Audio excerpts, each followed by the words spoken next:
morning, everyone, and welcome to our board meeting of the NPCA March 21st, 2025 meeting.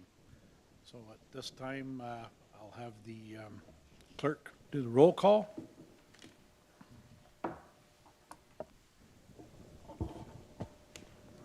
Member Beatty? Present. Member Clark? Present. Member Cridland? Present. Member Foster? Present. Member Grant? Present.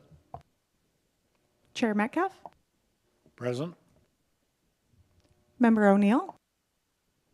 Present. Member Seaborn? Present. Member Tattison? Present.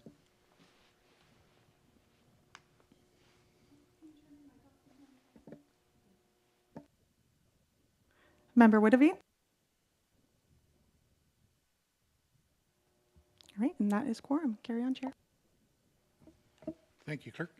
This time I'll call upon Member Grant to read the land acknowledgement, please. Thank you, Chair. The Niagara Peninsula watershed is situated within the traditional territory of the Haudenosaunee, the Adirondack, and the Anishinaabes, including the Mississaugas of the Credit, many of whom continue to live and work here today. This territory is covered by the Upper Canada Treaties, number 3, 4, and 381, and is within the land protected by the Dish and One Spoon Wampum Agreement. Today, the watershed is home to many First Nations, Métis, and Inuit peoples. At the NPCA, we strive to further our commitment to shared stewardship of natural resources and deep appreciation of Indigenous culture and history in the watershed in small ways every day. Thank you. Thank you, Member Grant. Approval of the agenda. In the addendum received earlier this week, a motion was presented regarding item 9.3, directing staff to present this report after Wainfleet's council has considered the agreement proposed. This agreement was included in their council agenda this week, but was deferred to their April meeting. I will table a motion in the addendum along with approval of the agenda. Can I get a mover on the following? That the agenda for the full board authority meeting be held on March 21st be approved, and that report FA-07-25 agreement services between Corporation of the Town of Wainfleet and Niagara Peninsula Conservation Authority be postponed. Can I get a mover and seconder for that? Oh, and well, we got a little bit more here. And that staff be directed to bring forward the report FA-07-25 agreement of services between Corporation of the Township of Wainfleet and the Niagara Peninsula Conservation Authority following the Corporation of Township of Wainfleet's council meeting where such matters have been considered. Can I get a mover and seconder? Moved by Member Grant, second by Member Seaborn. All in favor? And that is carried unanimously. Thank you. Are there any declarations of conflict of interest? Does anyone have a conflict to declare? Seeing none. Approval of minutes. Can I get a mover and seconder to approve the minutes from the February 21st annual general meeting as presented? Member Beatty, seconded by Member Foster. All in favor? That is carried. So the minutes of the full board authority meeting be dated February be approved, or February 21st, 2025 be approved. And the chair's update. So good morning, everyone. I'm pleased to share a few updates from the past month as there has been a lot happening across the NPCA, and it is great to see so much engagement from both staff and the community. First, looking ahead to the warmer weather months, reservations are now opening for camping at Long Beach and Chippewa Creek conservation areas. These are always popular spots, so we encourage everyone to book early and get ahead of their summer staycation plans. Earlier this month, on March 8th, we celebrated International Women's Day by highlighting some of the incredible women working at the NPCA. I hope you had a chance to follow along on social media. Their dedication and expertise are a huge part of what makes our work possible, and we thank them for everything they do. In the release of the new provincial cabinet earlier this week, it was announced that Minister of Natural Resources will no longer have responsibility over conservation authorities. Conservation authorities will now be responsibility of the Minister of Environment, Conservation, and Parks. Our CAO will be meeting with CAOs and general managers of conservation authorities, along with Conservation Ontario, to discuss this soon. Implications and information will be brought forward as required. And I will yield the floor to CAO Lee Yates to provide an update. Thank you, Chair, and I'll make sure to keep the board informed of any anticipated shifts or changes as a result of the ministry change. Just a few updates on what we've been up to at the NPCA for this month. On March 7th, our staff gathered for a town hall where we took the opportunity to reconnect, recognize achievements, and learn more about the Stevensville Conservation Area. And I'd like to thank the Fort Erie Conservation Club for lending us their facilities, which is fantastic over there. If you haven't been able to get out there yet, it's a great time to visit Fort Erie and the conservation area. It's a beautiful property. Many of us don't get to visit often, so it was great for staff to be on site and appreciate it. And looking ahead to summer, as noted, registration for camping is open, but summer camps is now open at Balls Falls. And as expected, spots are filling quickly, so these programs continue to be very popular with families of the watershed, which is great to see year over year. And finally, Hawk Watch season at Beamer Memorial Conservation Area has officially kicked off on March 1st. The Niagara Peninsula Hawk Watch group is out there daily tracking the spring migration. We're grateful for their commitment to this important work. And if you're interested in learning more, their counters are on site every day through May. And it's always happy to share their knowledge with the community throughout the watershed. So overall, it's been a great month. Plenty of momentum with our staff. We welcome spring finally. So thank you to our staff, volunteers, and partners for their dedication to conservation and community engagement. So thank you very much, Chair. Great, thanks, Leilani. Seeing there is no correspondence, we have a couple presentations today. Before us this morning, I'd like to invite Director Christie and Manager Powell to the podium to start with Conservation Areas Signage Update.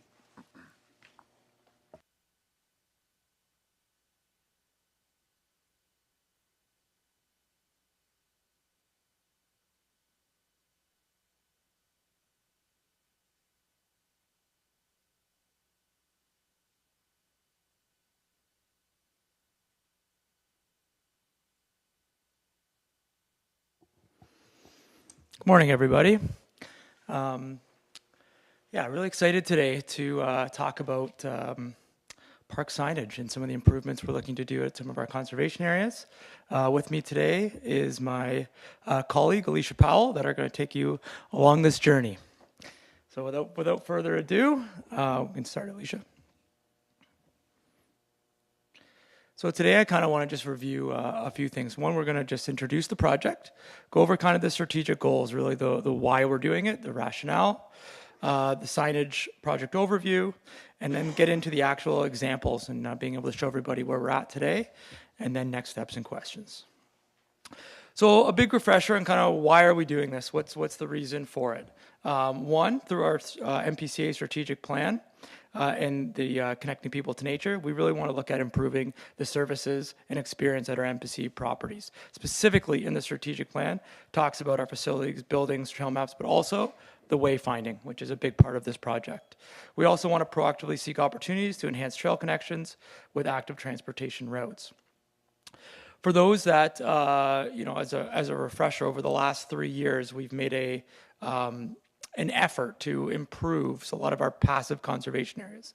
The ones that we know are highly visited, with close to 100,000 people using them a year. And in these projects, we really focused on enhancing those parking and entrance areas, improving the accessibility of these conservation areas, and then lastly today, to go along with boardwalks and trail improvement, is the signage, specifically wayfinding at these properties. So just as a reminder, just kind of go through some of the projects that we've been enhancing, which is we're looking at including these projects in, but St. John's, improved access area, completely new accessible trail down to the accessible pond, new accessible parking spaces.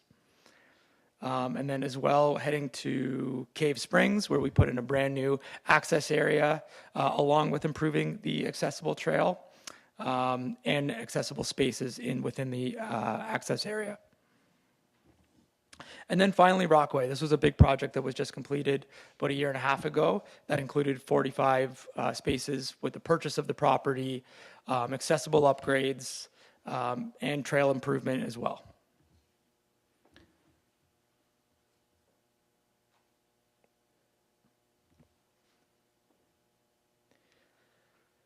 So to show the where the focus today is, we're starting off with our signage at specifically Rockway and Cave Springs. But as you can see on this map, we have a lot of work to do. This is just the start for this signage project, but we have to get to several conservation areas across our watershed.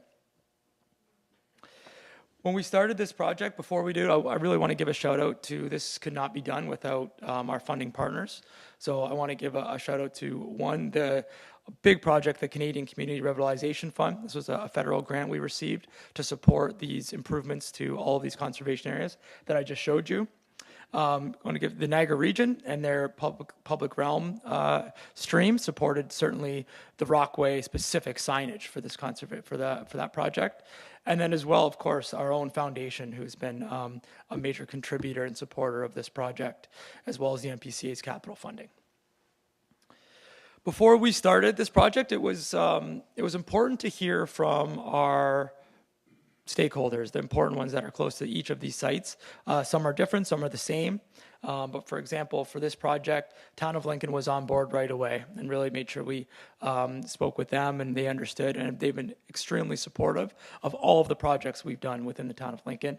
The Bruce Trail Club we work closely with, especially when it comes to trail and wayfinding. They have so many trails within these conservation areas, so corresponding with them, what are they going to take and how we're going to showcase their trails within our properties has been important. Of course, the Geopark, and specifically to Cave Springs, the Friends of Margaret Reed, specific to Rockway, the Rockway Community Club. And Alicia and I took this to the Public Advisory Committee about a few weeks ago and showed them as well. What's not on here is we've done a lot of engagement with our own internal staff, making sure everybody's involved in it. And as we go and look to improve this, continuing staff consultation as well. We have so many different experts within our organization to rely on different verbiage.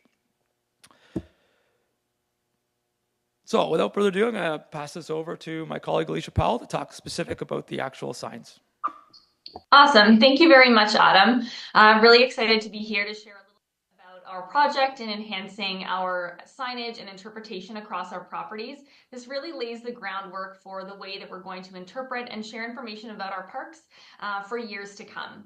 When we began this project to enhance our signage and information on each site, we focused on really 4 key areas that align with our strategic plan and goals. The first being enhancing visitor experience, wanting to ensure effective, user-friendly wayfinding systems that avoid confusion and disorientation when folks are on our site. Something that we've been working with our communications team and incorporating more information on our website and web pages for each park. We want to make sure that there's signage along our trails that help people make decisions at forks in the road so that they can choose the right trail and focus on the interesting points that they came to our conservation areas to see.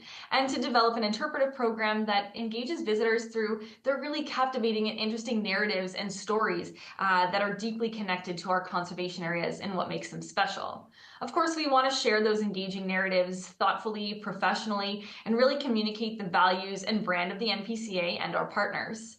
We want to share the ecological, historical, and cultural significance of our properties, including Rockway and Cave Springs to begin, as well as information about our broader watershed and what a conservation authority is. Thirdly, we want to improve equitable access to our spaces, and that includes creating an environment that's inviting to all people, regardless of their identity, and ensuring that folks are able to engage with our signage and our wayfinding in a way that supports physical, social, and mental health benefits, which we all recognize are met within our conservation areas.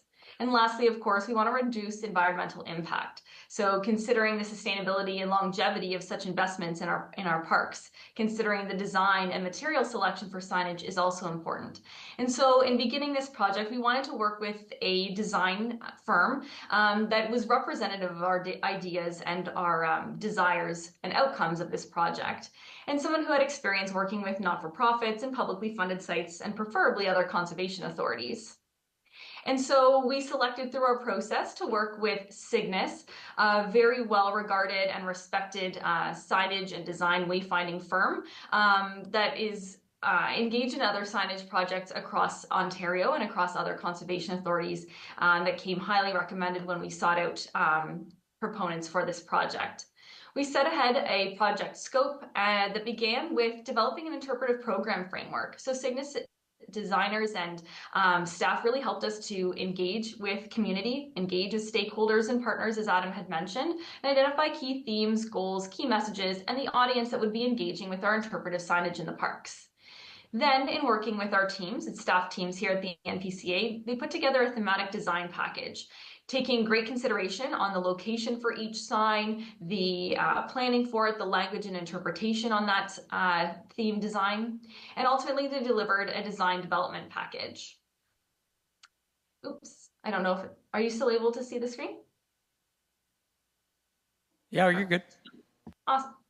And lastly, they developed an interpretive and wayfinding signage plan. So we're here at this final point within our project scope, where Cygnus has delivered, we would say, the second to last design of our interpretive signage and wayfinding kiosks, which you'll see in just a few moments. They're also providing for us fabrication ready specs that will be able to go out to proponents to have our signage designed and fabricated, ready for install.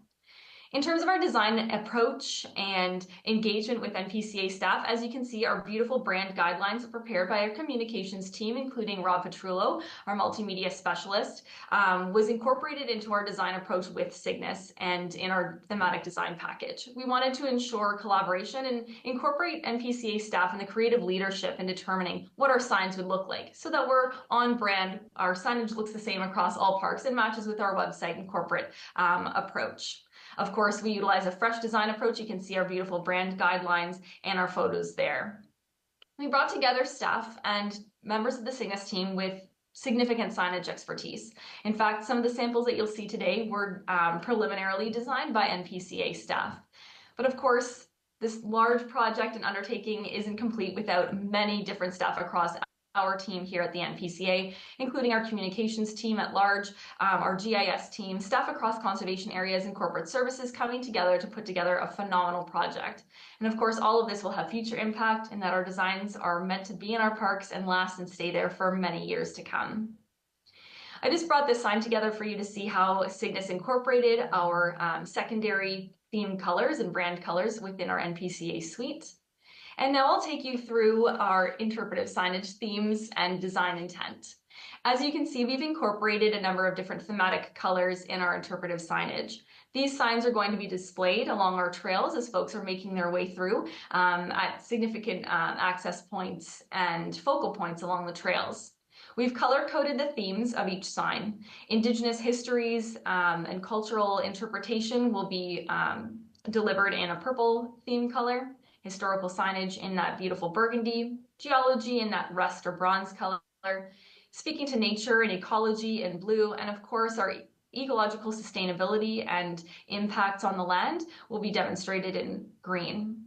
You can see the shape of the signage design. Cygnus brought into consideration some of the themes that were picked up in our engagement workshops and reflecting on the significance of our waterfalls and our watershed. The shape of the Niagara escarpment is reflected here.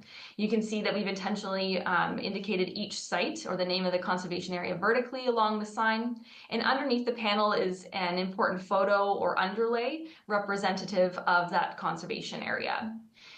These are the thematic signs for Cave Springs that you can see here. Thinking about, for example, in working with nature in our green sign, we talk about the incorporation of a bioswale and rain garden at that conservation area and that site. And of course, focusing on the unique and important cultural heritage of that site, Margaret Reed and the original settlement of Mennonite farmers and settlers in the early 1800s. and of course the very significant unique geology of Cave Springs being one of the best places in Southern Ontario to observe talus rock.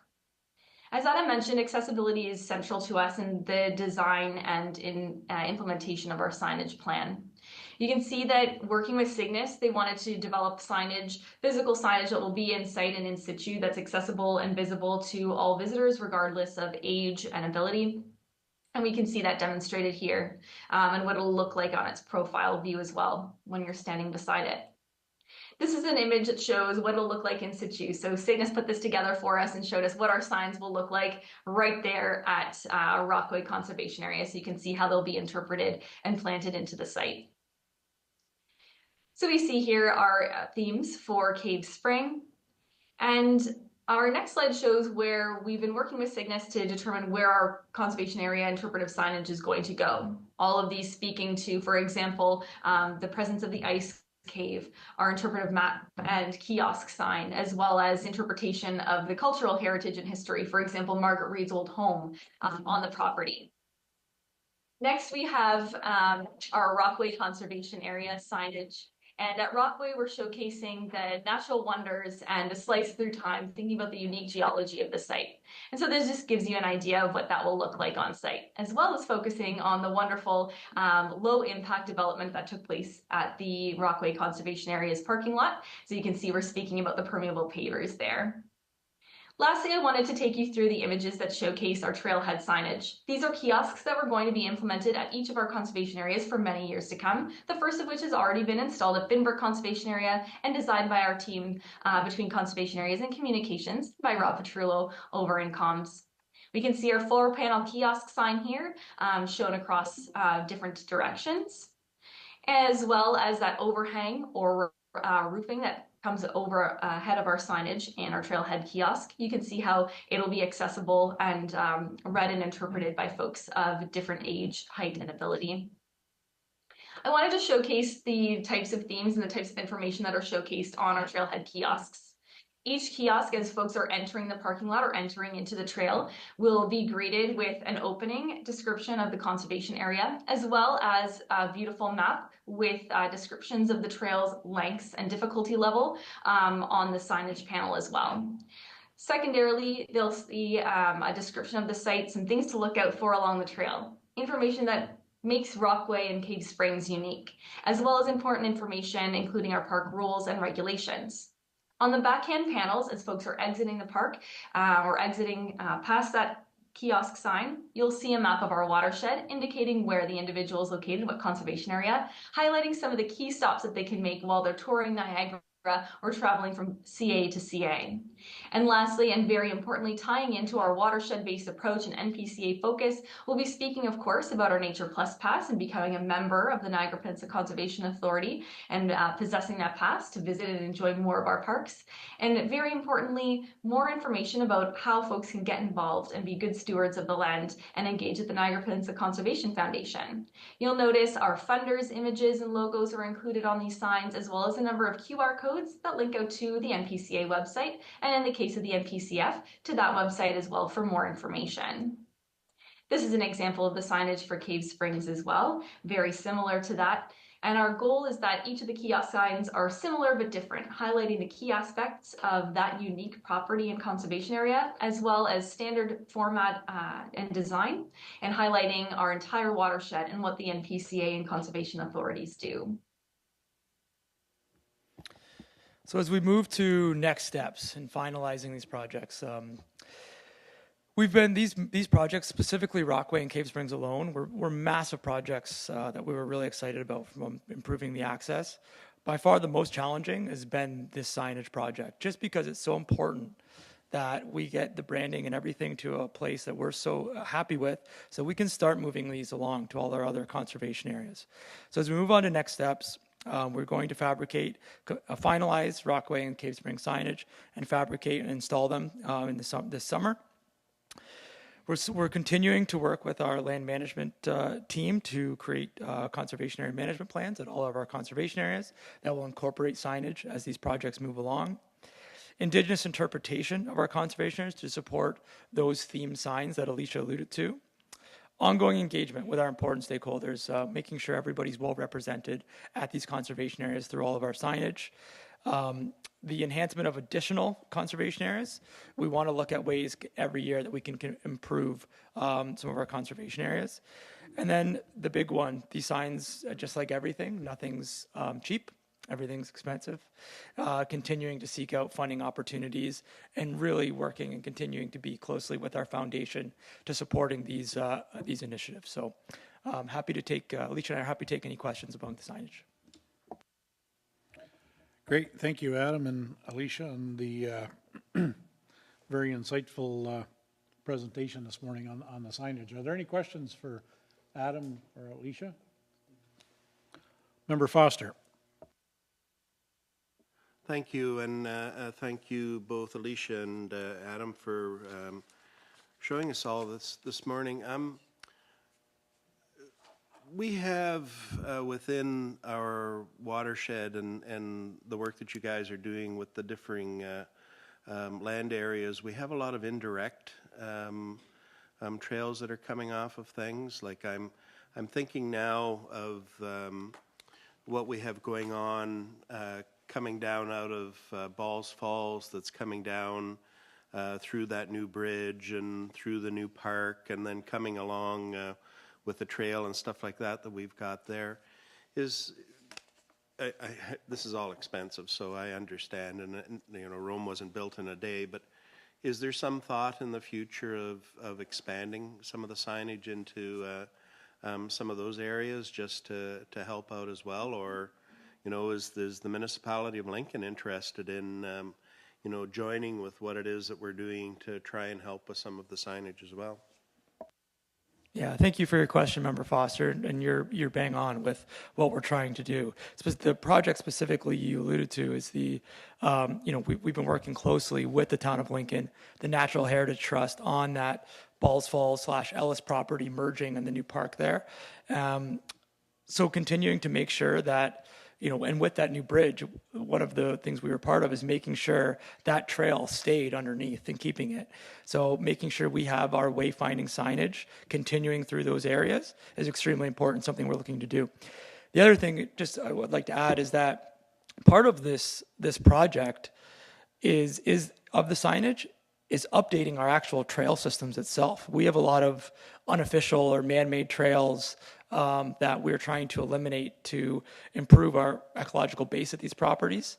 So that is a part of it as well, is working with the Bruce Trail Club and making sure our trails are the most efficient, and wherever they are, making sure the wayfinding and signage of it continues throughout those areas. So 100%, it's an important part of it. Thank you, and one other thing. So actually, Director Christie and I were in discussions earlier this week on de-signing, I guess, not design, de-signing as it's going on. So as part of this, I'm assuming some of these areas where we might have signage now, we just need to simply have it taken away so that it's so it's not confusing to people as well. Yeah, thanks again for the question, because simultaneously, now that we have these brand standards, now that we have these signs, we can start looking at all of our parks and our signage holistically and say, what's the plan with all of our signs here? And a lot of them, as we just finished our conservation area strategy and the way they've been classified, it's looking at taking some signs away from properties where maybe we don't want, you know, passive recreation at these properties. These are more naturalized areas. So ongoing, we are inventorying all of our signs at all of our parks and looking to incorporate these brand new signs to our brands. Thank you, Member Foster. Member Tattison had a question. Hey, Adam. I love the intentionality. I love the color scheme. I couldn't read with it. I just said, okay, what's that going to mean? As the darker colors, is that rock? Then I thought it was kind of like from bedrock up to sky. And then I realized afterwards when I read through some more. But I just thought it was great. But I also realized, like, it's obviously going to be a significant investment. So will there be insurance on these signs in the sense of, you know, they could fall victim to, you know, I don't want to say what vandalism and so forth, but What kind of is what's happening if there's damage to the signs, whether natural or on purpose?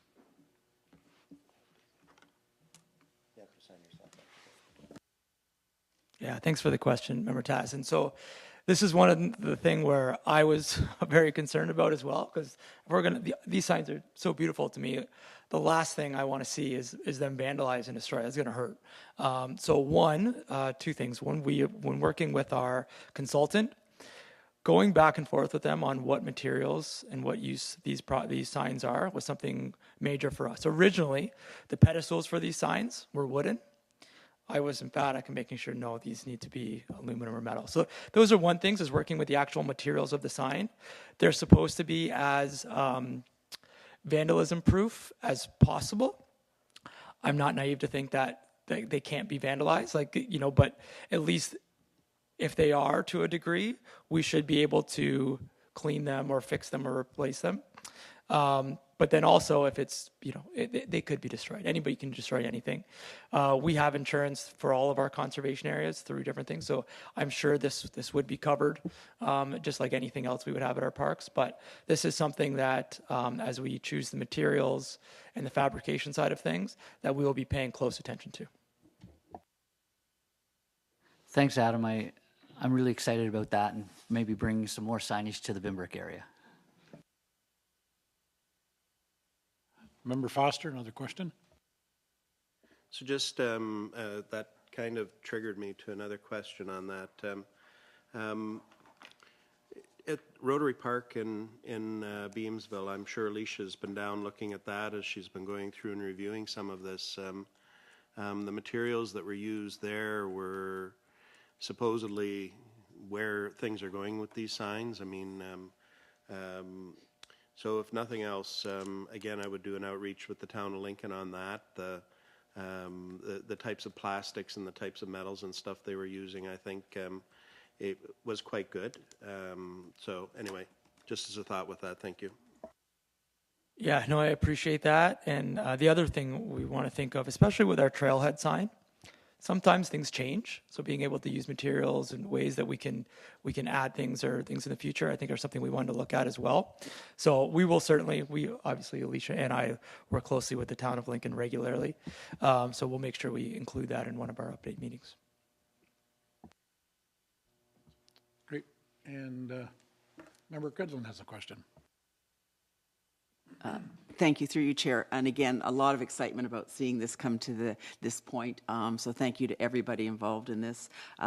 Two things. One, was really happy to hear you mention about this can kind of make our trails more efficient and thereby perhaps add to the biodiversity. So that was pretty exciting. And then looking forward again, because we're already at this point, I noticed the barcodes, and I'm not a big barcode user, but is that another way to keep these sustainable? So what it directs us to now, that landing page or whatever can also be part of the dynamic aspect. So again, just looking under that sustainability pillar, which you did talk about briefly, and how to keep them current, as you talked about. And then maybe just touch on also the economic value that this brings to the region by having this updated signage. I think it's dramatic to be able to share to the public as well. So thank you. Yeah, for sure. Alicia, do you want to touch on the QR codes, and I can go into the economic? Yeah, certainly. Thank you very much, and through you, Chair. We're very fortunate to work with an incredible team in our communications department. Most of the QR codes that you'll see on any NPCA materials or signage now and in future are what are considered dynamic codes, in that we have control as to where that QR code lands now and in the future. So if for whatever reason URL should change, we're able to incorporate that to match what is on the sign or where that user is intended to land. So we've been mindful of that for sure. From an economic value, I'm fully aware that I'm biased, but I think our conservation areas are the nicest properties in our entire watershed. So being able to add this signage to enhance the experience even more, being able to learn things while you're there and attract more people to our areas, I only see a massive benefit to being able to do that.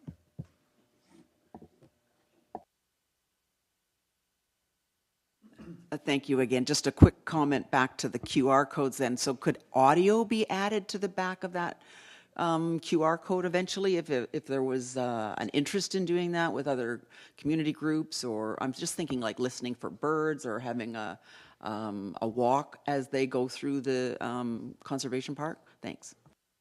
So Alicia and I could go through a whole Sonic Trail other thing that we're working on. We're very excited because this is another whole other initiative we're looking at doing.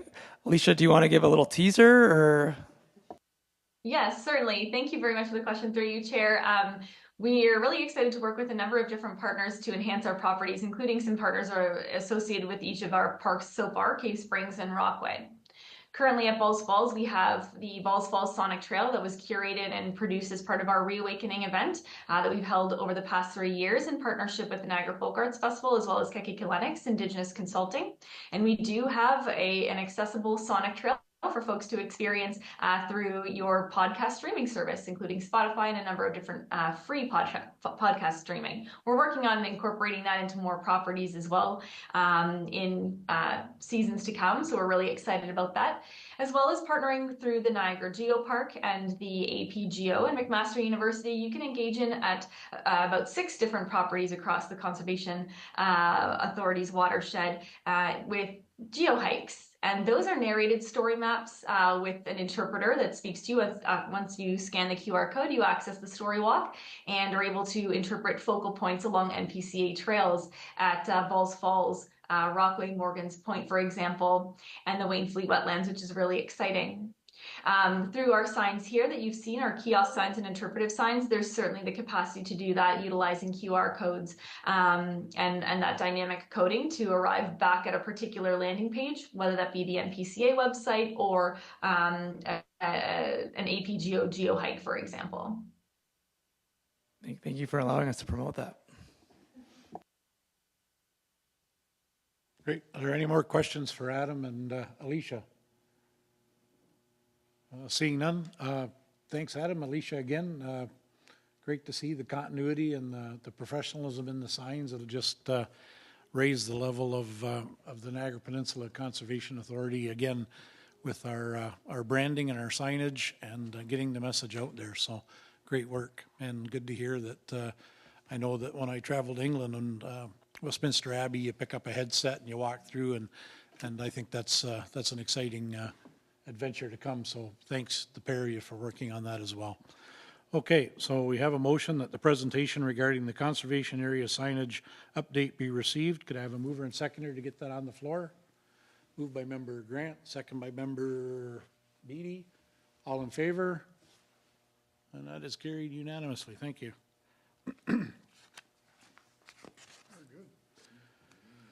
Up next, we have Lake Ontario Coastal Resilience Project. I will invite Manager Booglin to come up to the podium and tell us more about the exciting collaborative initiative. And I'm sorry if I didn't pronounce your name properly. Close enough. Close enough, thank you.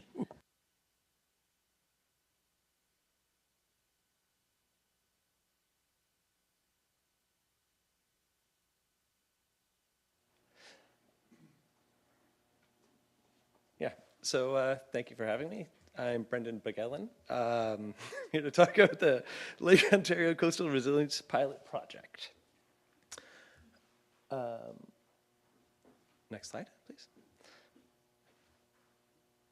So Natural Resource Canada have a program called the Climate Resilient Coastal Communities Program.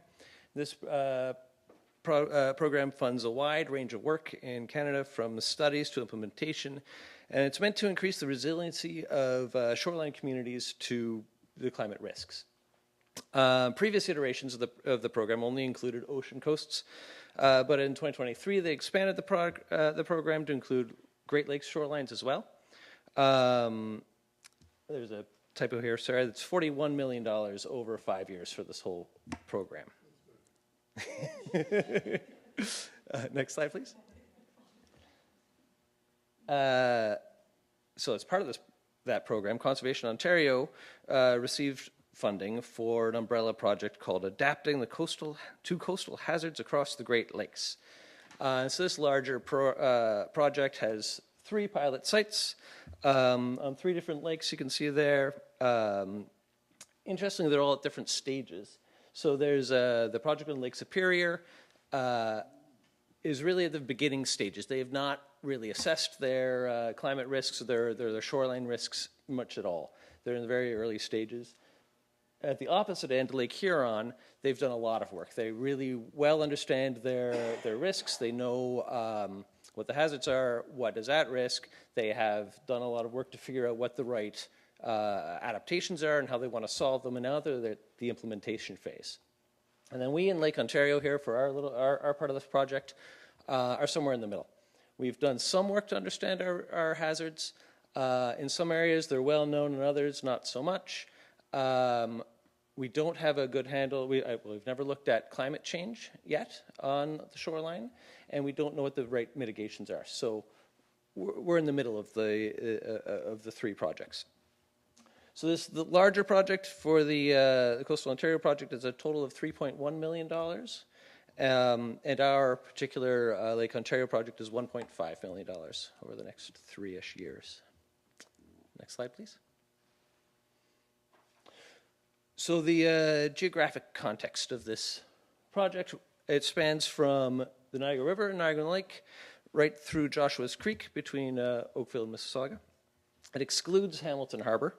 It runs right along the Hamilton Beach and Burlington Beach there. So it's a fairly large area, 3 conservation authorities, NPCA, Hamilton Conservation Authority, and Conservation Halton. There are 10 coastal municipalities along this area. So lots of project partners. It's about 95 kilometers total, and just over half of that is NPCA jurisdiction. As you know, it's a very highly populated shoreline. It's really well developed. It's over 50% hardened, and much of the unhardened area is within the NPCA jurisdiction. I mean, this project is going to look at all of hardened or not hardened, but it's the unhardened shoreline is the most susceptible to climate change impacts. So I would suggest that we are most kind of at risk of this area. Next slide, please. So why are we doing this project? Conservation authorities are mandated to regulate shoreline hazards. So the shoreline hazards of flooding, erosion, and dynamic beaches. Typically, we do this through a shoreline management plan. NPCA does have a shoreline management plan for Lake Ontario. It was last updated in 2009, so it could use a refresh. Hamilton Conservation Authority has a brand new shoreline management plan that came into effect in 2023. And Halton has parts of one. They've looked at some areas and not others, but they haven't really formalized it as a CA into a shoreline management plan. So the first part of this project is to just update these shoreline management plans for Niagara and create one for Conservation Halton. And so that's the first part. In addition, we're asked to consider the effects of climate change. But there isn't really any guidance on how to consider that or what to do with the information that you've gotten through climate change. So we're proposing this kind of more innovative coastal resilience management plan to look at that part of it. And so the goals of that part of the project, the second half of the project, if you will, are to do a regional scale pilot project to look at the whole area, enhance climate resilience, excuse me, accelerate adaptation in the region, in the area, and enable the partners to act in a collective way to address these concerns. Next slide, please. So a little more information on the resilience management plan. So the first big component is to look at the effects of climate change. Environment Canada has done a lot of detailed modeling on the Great Lakes Basin of how climate change could impact the Great Lakes. So we'll be using that information to figure out the impacts along our shoreline, looking at things like water level and ice cover, storm severity, wave action. These things could all change in the future, and so understanding how that could impact our shoreline. The next aspect is to look at the shoreline risk and vulnerability. So once we know the hazards, it's to look at what's in place and what could be damaged, what's at risk along the shoreline. Traditionally, that has only really looked at hard assets, roads and bridges and buildings and the like, and we are going to look at that. But we want to go a little bit further and look at natural assets. So you may recall in the fall, we completed our NPCA completed the natural asset inventory for the watershed. So we want to build off that work and consider what natural assets are at risk for coastal processes here and how they can help also.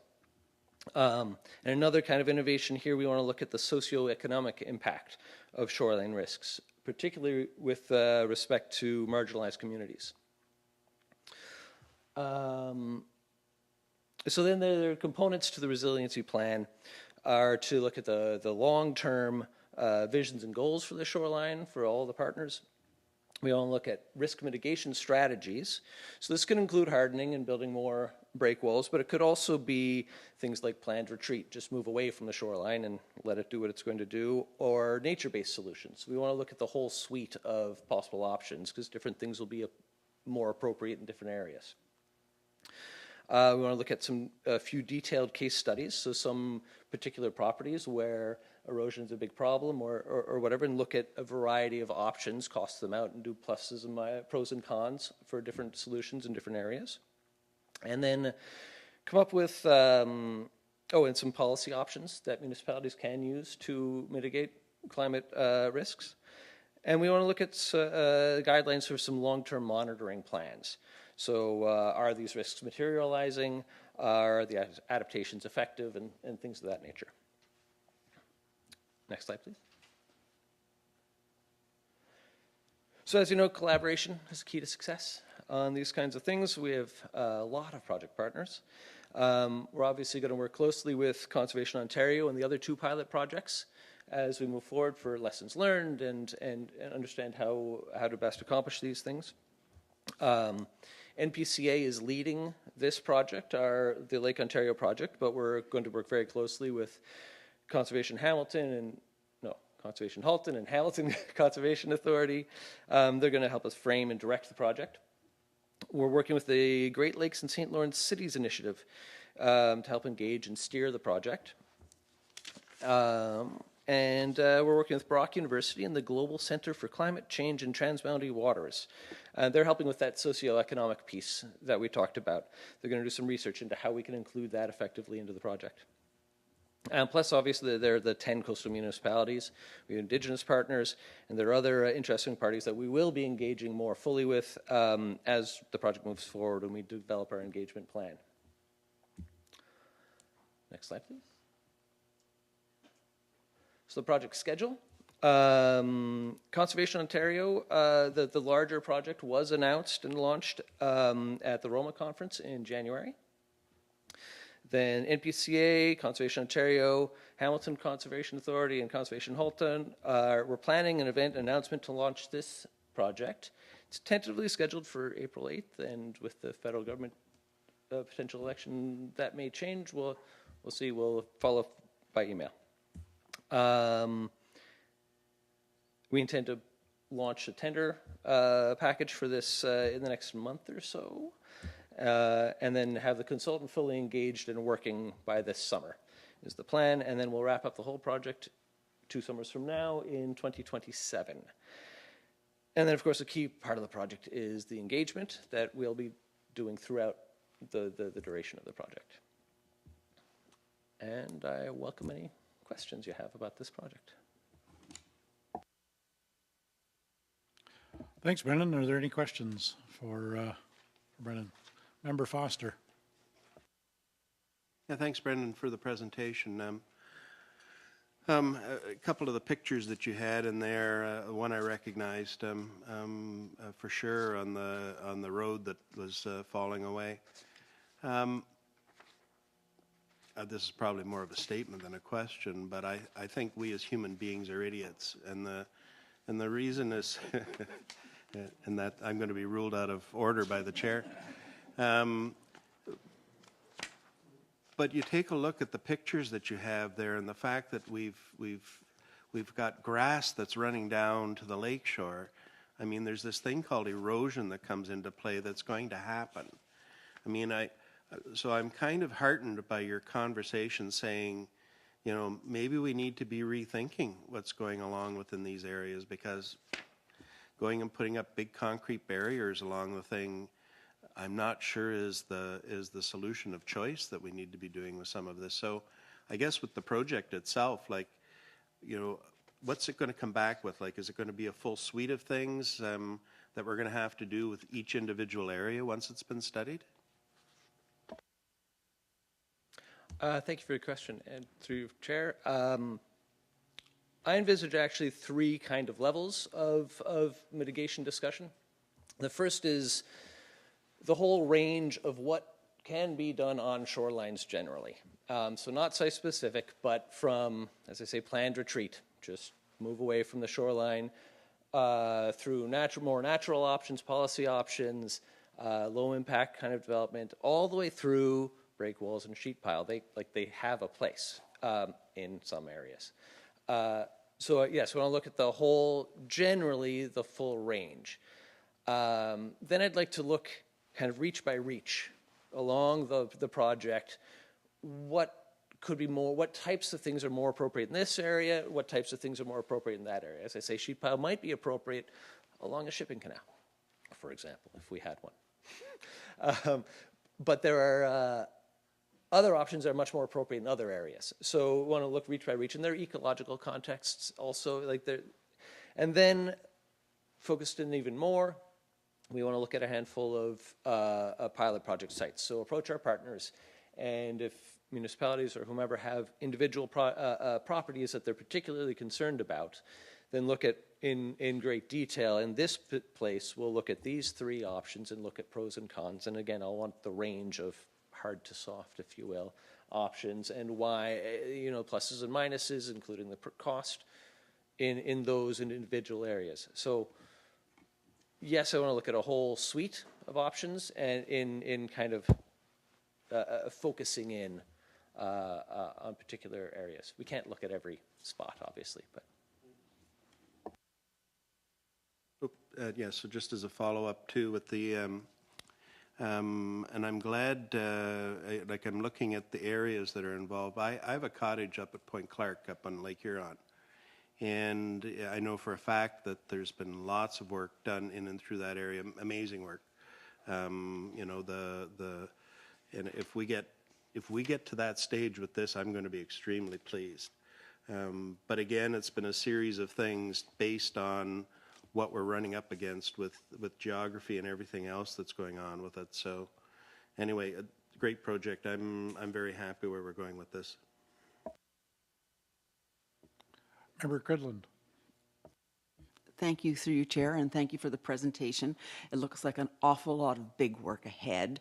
What will be a process, or would there be a process while this work and science and data is being collected?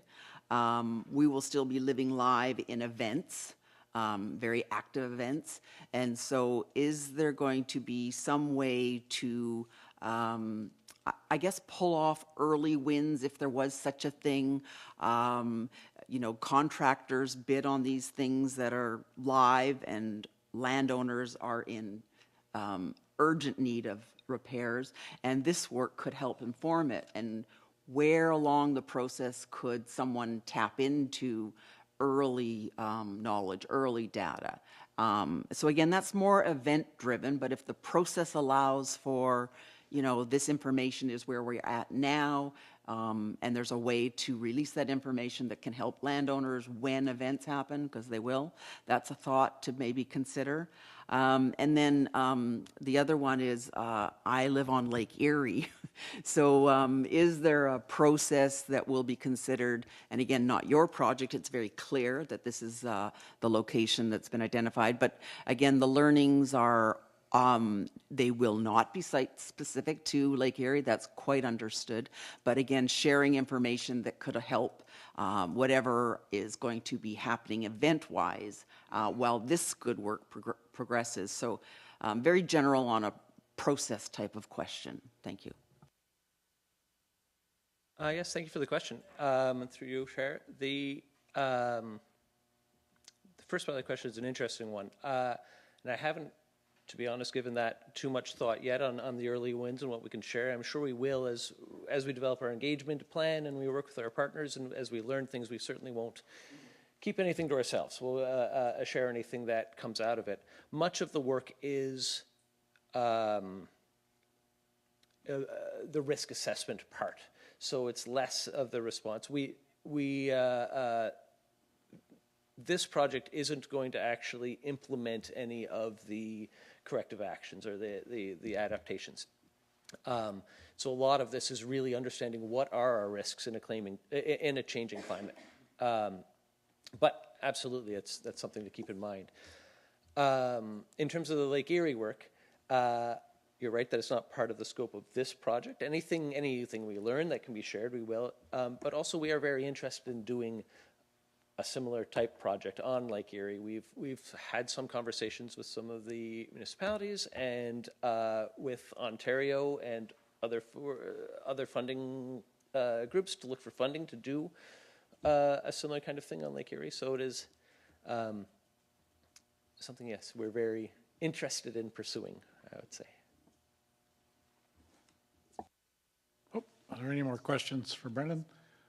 Just a comment, yeah, there have been some pretty devastating storms that I'm sure that Member Grant, Member Quinlan, and anyone that lives along the Lake Erie shoreline saw how devastating the Halloween storm was there a few years ago, and hopefully that this project will expand and include Lake Erie. And I've heard from member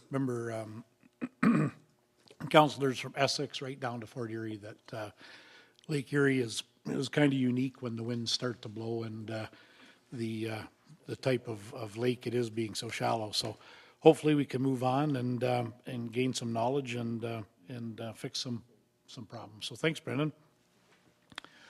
Seeing no more questions, so now we have the motion that the presentation regarding the Lake Coastal Resilience Pilot Project be received. Could I have a mover and seconder for that, please? Moved by Member Seaborn, seconded by Member Taddison. All in favor? That is carried unanimously. Thank you. Seeing there are no delegations, we have a consent item. We have one consent item before us today tied to the presentation we just received from Manager Boujlin. Can I get a mover and seconder to get that motion to receive this report? The motion, I'm sorry. Oh, Member Foster? Oh, okay. I'm just going to read the motion and then we'll get it all done at once here. That the report FA 1025 Lake Erie Coastal Resilient Pilot Project be received. Could I have a motion? Member Foster, moved or seconder by Member Grant. All in favor? And that is carried unanimously. Thank you. A discussion item under 9.1, report number FA-09-25, hearing procedure guidelines. As discussed last month, when the administrative bylaw was brought forward, the hearing procedure guidelines are now before us for consideration as a standalone document. Are there any questions for staff related to this report?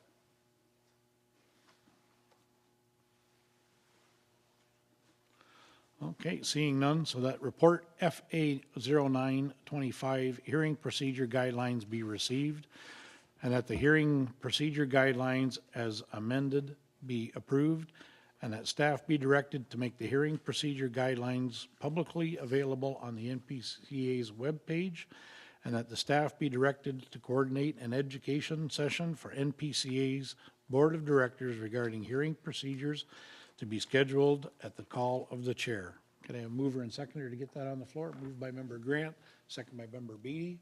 All in favor? And that is carried unanimously. Thank you.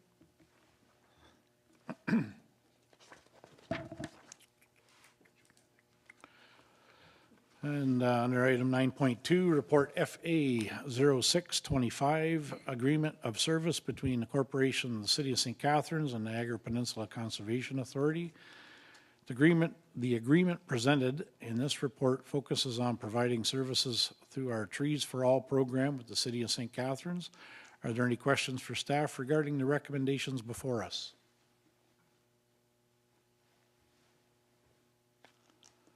Seeing none, so I'll read the motion that the report FA 0625, Agreement of Services between the Corporation of the City of St. Catharines and Niagara Peninsula Conservation Authority be received, and that the agreement of service between the Corporation of the City of St. Catharines and the Niagara Peninsula Conservation Authority be approved, and that the CAO, Secretary, Treasurer, and NPCA Chair be authorized to sign required documents to execute said agreement. And further, that the final executed agreement of services between the Corporation of the City of St. Catharines and Niagara Peninsula Conservation Authority be made publicly available on the NPCA's website. Can I have a mover and seconder to get that on the floor? Moved by Member Foster, seconded by Member Tattison. All in favor? And that is carried unanimously. Thank you very much.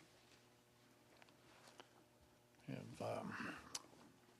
item 9.4, report FA 0825, contract award, Trees for All, potted stock, Hortico Nurseries, Inc. Next up, we have a contract award for potted native tree stock for Trees for All initiative over the next 2 years. Are there any questions for staff related to this report?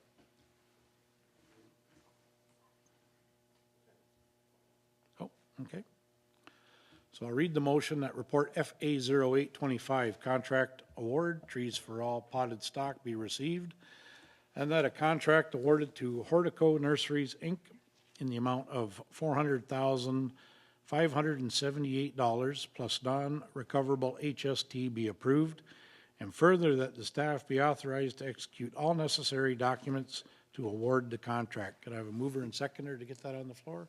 Moved by Member Seaborn, seconded by Member Cridland. All in favor? That is carried unanimously. Thank you very much.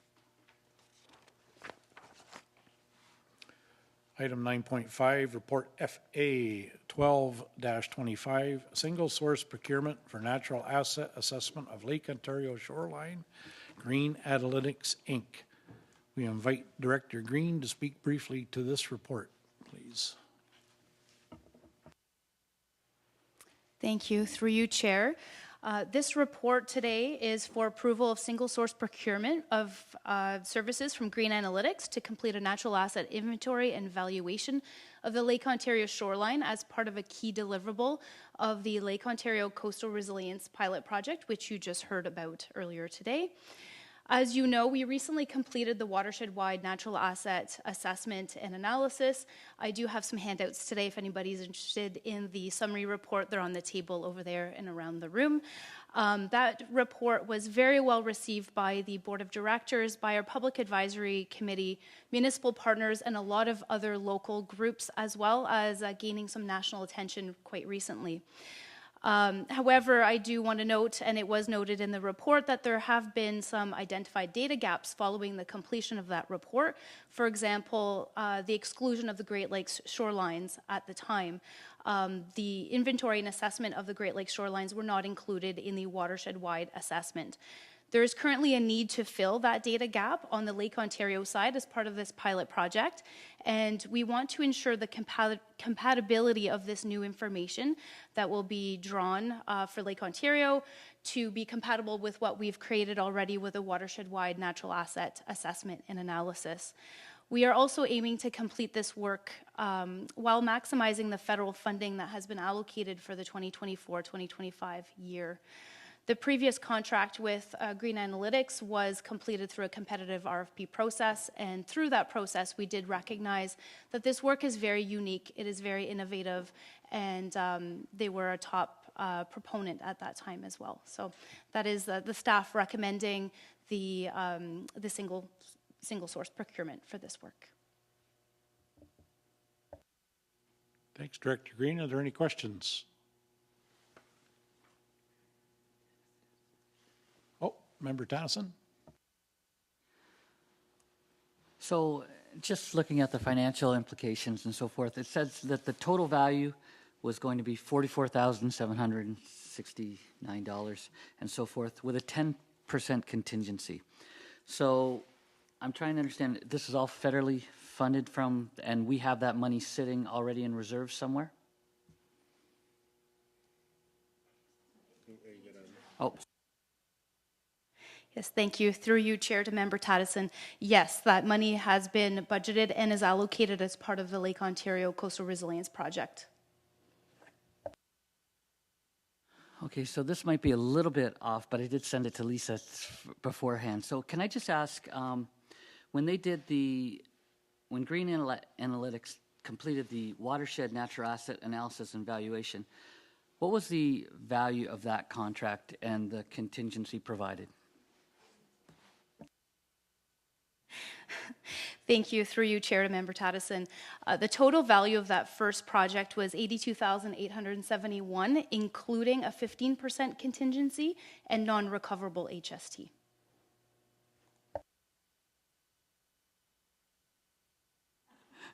Sorry about this mic issue. I'm just trying to understand. So how much of that contingency did we delve into, or did we not, or did we come below budget with that?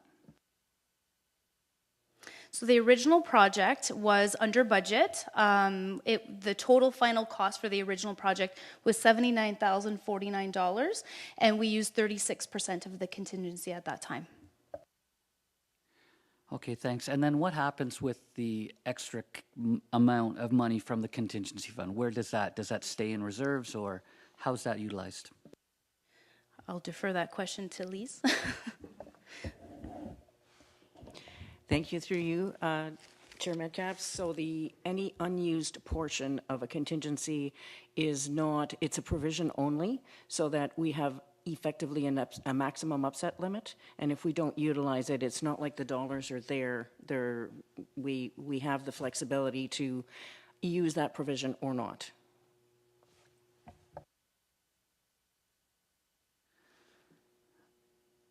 I'm just wondering about with contingencies and so forth, how often are they utilized? And if there's, I'm trying to right size contingencies here in the sense of, we had 15% here, but you're saying it's not it's allocated, but I'm just trying to get an understanding of if we max out on that contingency plan, what happens next?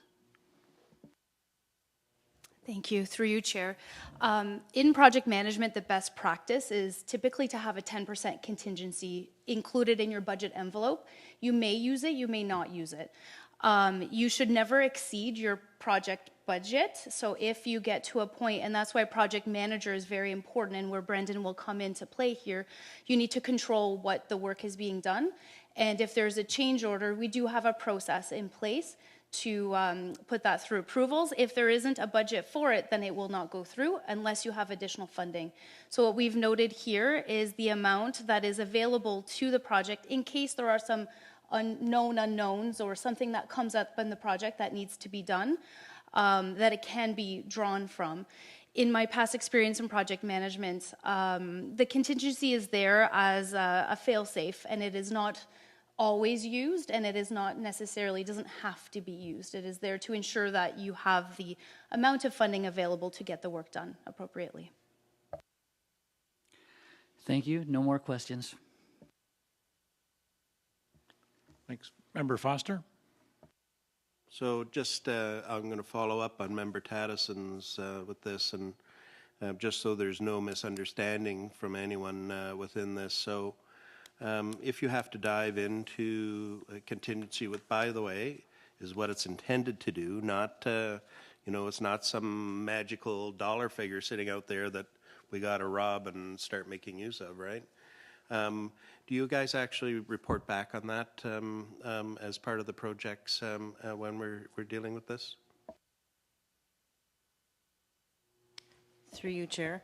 So effectively, what occurs, particularly in this case, given that it's completely federally funded, we would include a provision for I'll use round numbers, $100,000 for the project.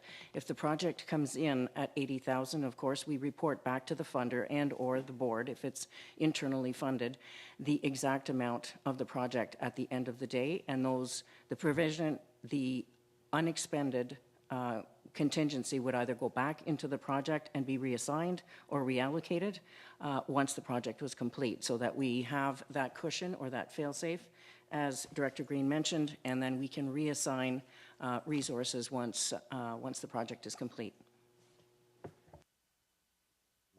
So the answer was yes. So, yeah, okay, good, because we don't want to leave any misapprehension, because I know, Lise, you do a great job bringing information back to us, showing us where the projects are at, making sure that we understand as part of our overall budgeting and our overall looking at finances and stuff like that. So anyway, thank you.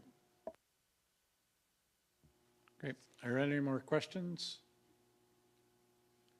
Okay, seeing none, so I'll read the motion that report FA 1225, single source procurement for natural asset assessment of Lake Ontario Shoreline Green Athletics, Inc. be received, and that a single source contract to Green Athletics, Inc. in the amount of $44,769 plus non-recoverable HST be approved, and that a contingency of 10% of $4,477 be allocated to address any unanticipated costs during the project implementation process, and further that staff be authorized to execute all necessary documents to award the contract. Can I move her and seconder to get this on the floor? Moved by Member Grant, second by Member Cridland. All in favor? And that is carried unanimously. Thank you very much. Moving on to committee reports, there are none. Motion, since we addressed the motion presented along with approving the agenda, we will be moving along to notices of motion. Does anyone have any notices of motion they'd like to present at this time? Seeing none, so we'll move into new business. So we'll have a verbal update from the Niagara Peninsula Conservation Foundation. For the start of new business, I'll turn this over to Member Cridland to provide an update from the foundation. Thank you, through you, Chair. A couple more good news stories, which is always nice to bring forward. We've heard about the signage today, and we have a good news story that ties into signage. One of our donors, Ontario Paper Thorold, will be contributing to interpret signage project in the future, very near future. Another one that ties into our strategies around accessibility, we're also happy to share that JBL, Young Bonslar Canada Inc. from Port Colborne has also contributed to improve the accessibility at the Chippewa Creek campground. So again, lots of momentum is being created with what we're seeing in terms of all these partnerships. But I can't stress enough, how much the board members that are connecting with the community can also have a positive impact on what we're able to do together as partners with these programs and services that we're seeing. Just administrative note, the foundation and annual general meeting will also be held in May, and we'll be celebrating some more milestones. I'll leave those details for later then. Thank you. Great. Thanks, Member Cridland, and fantastic work that the foundation is doing for fundraising. And Sharon's here in the audience, so thank you very much for that. Okay. So we'll be moving into closed session right now, so we will not be returning. So thank you, everyone, for that visited us today at our meeting, and we'll see you next month. Thank you. We'll take you. Oh, so at this time, I'll need a motion that we move the full authority meeting scheduled March 21st, 2025, now move into closed session. So can I have a mover? Moved by Member Cridland, second by Member Beatty. All in favor, moving into closed session? That is carried unanimously. Thank you.